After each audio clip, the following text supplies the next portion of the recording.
Hey folks, how you all doing? Been a busy day so far. This is my second video for the day. I first did the rankings of Kings of Leon's albums. This is my second video, so this will be uploaded fairly shortly.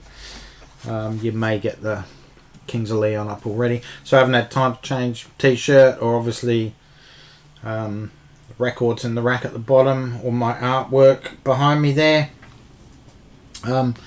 Just to kick it off with Kasabian this time. I'm going to rank all 7 of their studio albums. First and foremost, I'm not a huge fan of Kasabian like I am Kings of Leon. I do like the band, I like their albums. I usually listen to their albums before I purchase them. However, their last one, The Alchemist's Euphoria, I did purchase on the strength of what I've liked so far. I don't know much about the band at all, so I'm just a casual fan that likes their albums basically. So any commentary from big fans would be welcome in the comments section below. Anyway, Kasabian formed in Leicester in the UK in 1997. 7 years later they ended up with their debut album. 6 of their 7 studio albums, pardon me, have made it all the way to the top of the UK albums charts. Their debut album peaked at number 4, so that leaves the other 6 will make it to number 1.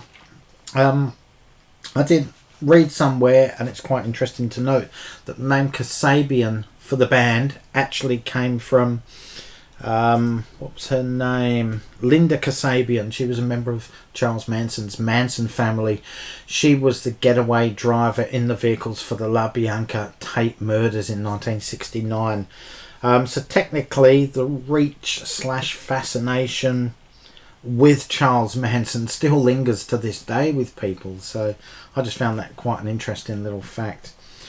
Anyway, let's go on with their studio albums. At number 7 I have their latest album.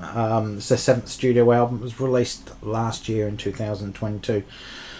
I'm not really keen on this album overall. They've got a new vocalist on this album, and they had to get a new vocalist because of issues with the previous vocalist getting in trouble with the law, etc. for certain things, which I'm not going to get into, simply because I'm ranking their videos, not dealing with personal issues or legal issues of band members. The songs and the sound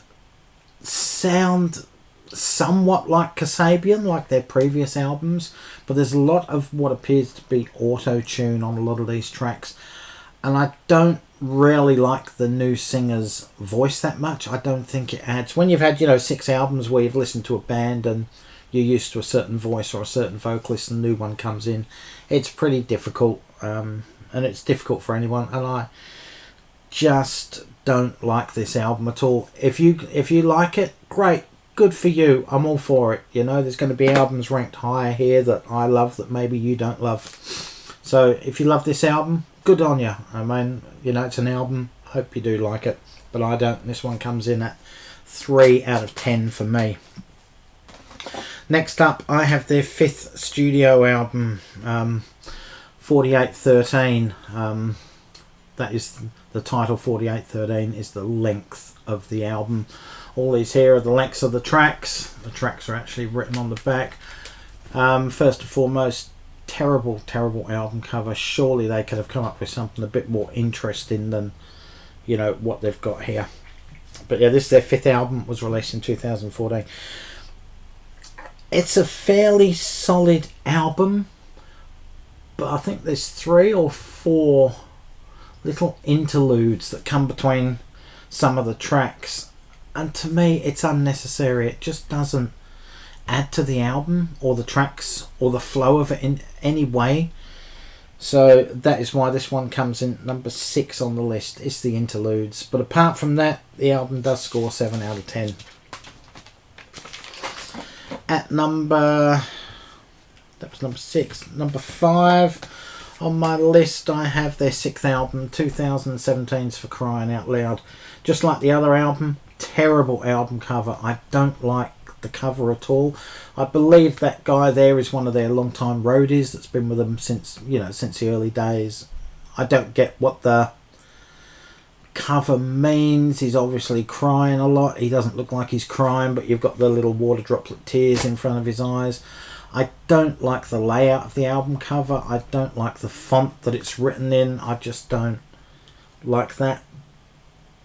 But then this one sounds really good. On the inside, it's the album cover that lets it down.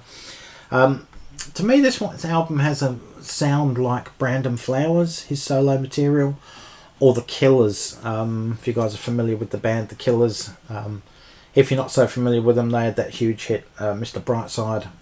But a lot of their stuff is a lot better than Mr. Brightside, and this album does have that Killers vibe to it.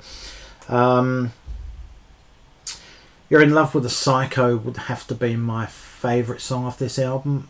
I'm not big into singles. I don't know if it was released as a single. I'm kind of hoping it was, because it was a great song.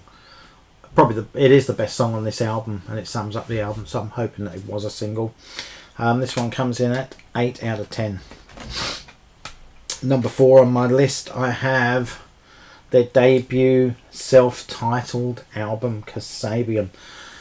This has some solid alt rock sounds on here.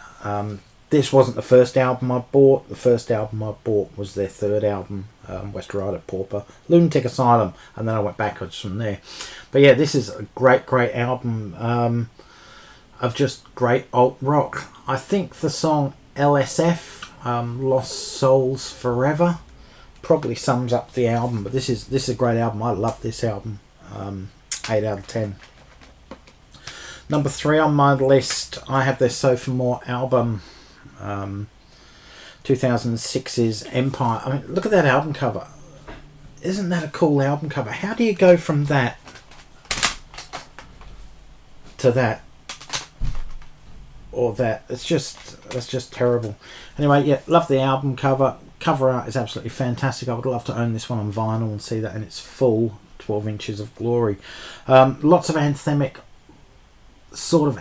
rocker type songs on here, dissimilar to Oasis. Not bagging Oasis anyway, but I think these guys have more to offer musically and are more eclectic than what Oasis or Noel Gallagher could ever be.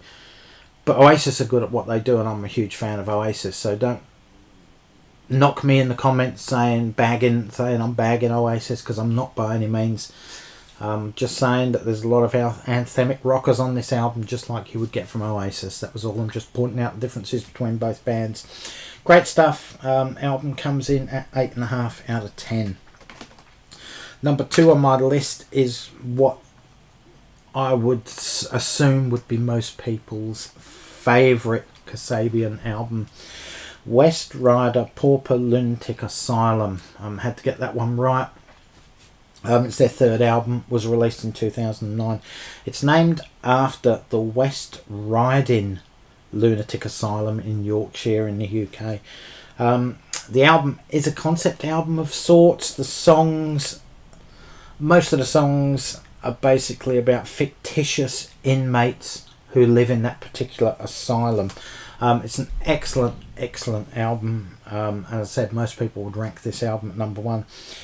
This album does contain my favourite track of Kasabian's in Where Did All the Love Go? Absolutely brilliant, absolutely great song of a great album. It's very unlucky not to have been my favourite album here, but it does come in at an excellent 9 out of 10 regardless. Now, my favourite Kasabian album on this listen, for a casual fan by the way, as I said before, I'm not a huge fan of the band, I'm not into all the ins and outs of them, but I do like and own all of their albums. I have at number 1 Velociraptor. This was their 4th studio album, which was released in 2011 initially. 2 or 3 songs on here have a bit of a Prodigy type vibe with it, heavy on the bass and the drums, almost danceable type stuff, but still guitar driven.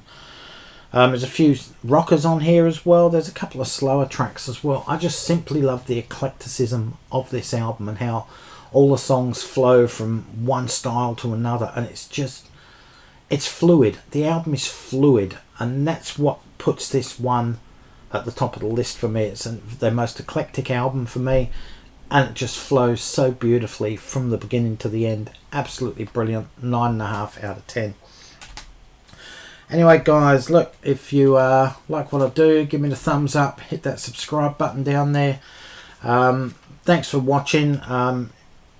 If your opinions of Kasabian are different than mine, please leave your comments and your rankings in the comment section below. You know, you may get me to change my rankings at some time, the way I feel about albums. As I said, I'm not a huge diehard fan as some people. I'm just a casual fan that does like the band and their albums. Anyway, guys, stay safe, take care. All for now. Catch you around, and bye.